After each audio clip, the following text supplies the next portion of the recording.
자, 오늘은 법률 전문가들의 분석을 바탕으로 마약 수사가 실제로 어떻게 이루어지는지 그 긴박한 세계를 한번 들여다보겠습니다. 지금부터 그 플레이북을 하나하나 열어보죠. 자, 이 문장으로 한번 시작해 볼까요? 수사관은 단 한 번뿐이었다는 말을 절대 믿지 않는다. 바로 이 한 문장이요, 모든 수사의 시작점이라고 할 수 있습니다. 수사 전체의 방향을 결정짓는 아주 핵심적인 원칙이죠. 자, 그럼 그 첫 번째 원칙이 대체 뭘까요? 바로 법전을 펴기도 전에 범죄가 어떻게 정의되는가 하는 겁니다. 이걸 제대로 알려면요, 먼저 수사관의 머릿속으로 들어가 봐야 해요. 그 사람들한텐 이건 단순한 실수가 아니거든요. 훨씬 더 큰 사회적 문제의 신호탄, 바로 그렇게 봅니다. 이걸 사회적 전염병이라고까지 불러요. 한번 생각해보세요. 수사관 머릿속에서 마약 범죄는 그냥 법을 어긴 행위, 그게 아닙니다. 사회 전체를 좀먹는, 뭐랄까, 전염병 같은 거죠. 이렇게 딱 프레임을 잡는 순간 사건의 무게가 확 달라지지 않겠어요? 목표가 더 이상 한 사람 처벌하는 게 아니에요. 이 전염병이 퍼지는 걸 막아야 한다는 그런 사명감 같은 게 생기는 거죠. 이게 바로 법의 정의랑 수사관의 목표가 갈라지는 지점입니다. 한번 비교해 볼까요? 법에서는 마약, 향정신성의약품, 대마 이렇게 물질로 딱딱 구분해요. 그런데 수사관은요, 질문이 완전히 다릅니다.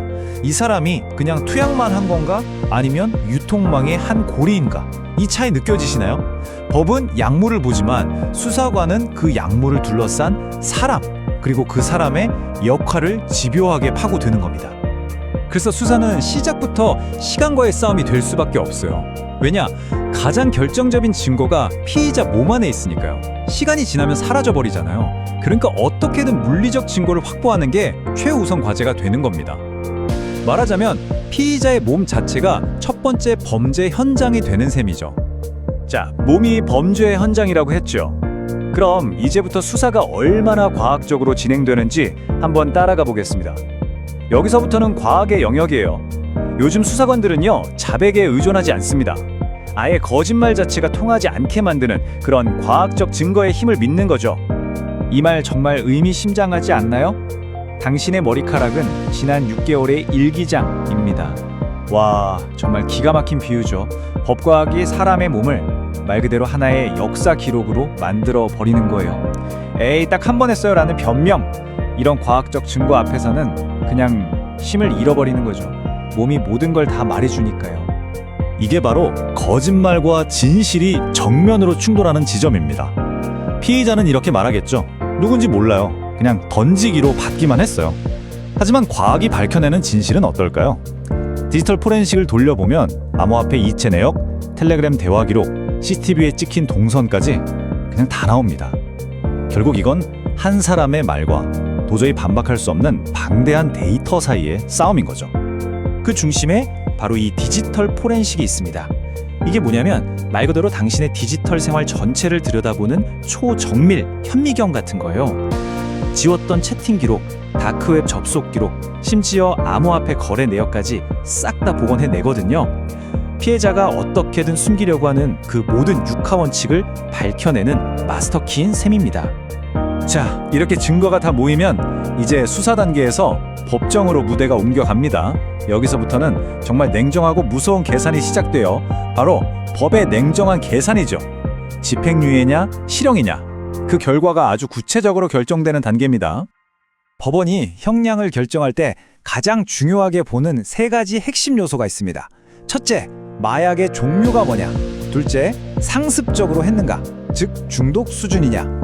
그리고 셋째, 이게 정말 중요한데, 유통에 가담했느냐. 결국 이 세 가지 질문에 대한 답이 그 사람의 운명을 가르게 됩니다. 자, 이 표를 보시면 법이 얼마나 냉혹한지 바로 감이 오실 겁니다. 우리나라의 마약 처벌 기준인데요. 예를 들어 필로폰, 그러니까 향정신성 의약품, 단순 투약만 해도 최대 10년이고요. 매매나 알선을 했다? 그럼 최소 5년부터 무기징역까지 갑니다. 실무적으로는 초범도 구속이 원칙이에요. 대마도 최근에 처벌이 강화되는 추세고, 코카인 같은 마약류는 거의 예외 없이 엄벌에 처해지죠. 이게 바로 현실입니다. 자, 이렇게 과학적인 증거가 넘쳐나고 법의 잣대는 엄격한데, 그럼 그냥 끝인 걸까요? 방어할 방법은 없을까요? 불가능하지는 않습니다. 하지만 아주 전략적이고 정밀하게 접근해야 해요. 말 그대로 법적인 활로를 찾아야 하는 거죠. 주요 방어 전략은 크게 두 갈래로 나뉩니다. 첫 번째는 수사 과정에 절차적 문제를 파고드는 거예요. 위법하게 수집된 증거 아니냐 하고 따지는 거죠. 두 번째는 이게 아주 중요한데 회복하려는 의지를 객관적으로 증명하는 겁니다. 그냥 말이 아니라 과학적인 재활 증거를 들이미는 거죠. 효과 없는 방어는 그냥 말로만 하는 거예요. 죄송합니다. 다시는 안 그럴게요. 이런 말이요. 반면에 효과적인 방어는요, 증거를 보여주는 겁니다. 여기 제 재활 프로그램 수료증이고요. 이게 공식 치료 기록입니다. 법원은 단순한 반성문보다 이런 객관적인 증거, 과학적인 자료를 훨씬 더 중요하게 생각합니다. 자, 이제 마지막 단계입니다. 어쩌면 가장 중요하다고 할 수 있는 부분이죠. 바로 체포된 직후 몇 시간, 이 골든타임 동안 어떤 선택을 하느냐에 따라 결과가 완전히 달라질 수 있습니다. 거짓말로 위기를 모면하려 할 것인가, 아니면 탈출구를 찾을 것인가, 그 갈림길에 서게 되는 거죠. 이걸 꼭 아셔야 합니다. 어설픈 거짓말은요, 그냥 거짓말로 끝나지 않아요. 수사 기록에 반성하는 때도가 전혀 없음, 이렇게 공식적으로 박제됩니다. 그리고 그건 양형에 아주 직접적인 영향을 미치죠. 수사관들은 온갖 변명을 다 들어본 사람들이에요. 뻔히 들통날 거짓말을 하는 건 정말 최악의 수라고 할 수 있습니다. 그럼 이 골든타임에 어떻게 대응해야 할까요?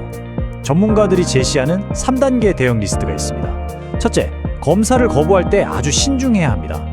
무작정 소변이나 모발 검사를 거부하면 그게 바로 구속영장 청구 사유가 될 수 있거든요. 둘째, 데이터 삭제는 절대 금물입니다. 어차피 포렌식으로 다 복구되는데 괜히 증거인멸 시도 혐의만 추가될 뿐이에요. 그리고 셋째, 협조는 철저히 계산적으로 해야 합니다. 자백이나 정보 제공이 과연 나에게 실질적인 이득이 되는지 반드시 변호사와 함께 신중하게 따져봐야 합니다. 결국 이 한 문장으로 모든 게 요약됩니다. 거짓말은 형량을 높이고 계산된 자백은 퇴로를 열 수 있다. 정말 이 과중 전체의 핵심을 꿰뚫는 말 아닌가요? 어떤 전략적 선택을 해야 하는지 명확하게 보여주는 거죠. 그래서 마지막으로 이런 질문을 던지게 됩니다. 과학이 모든 걸 다 밝혀내는 시대에 어쩌면 잘 계산된 진실만이 유일하게 남은 방어수단은 아닐까요? 데이터가 그 어떤 부인보다 더 강력한 목소리를 내는 세상. 이런 새로운 현실 앞에서 앞으로 방어권이라는 건 어떤 의미를 갖게 될지 한 번쯤 깊이 생각해 보게 되는 지점입니다.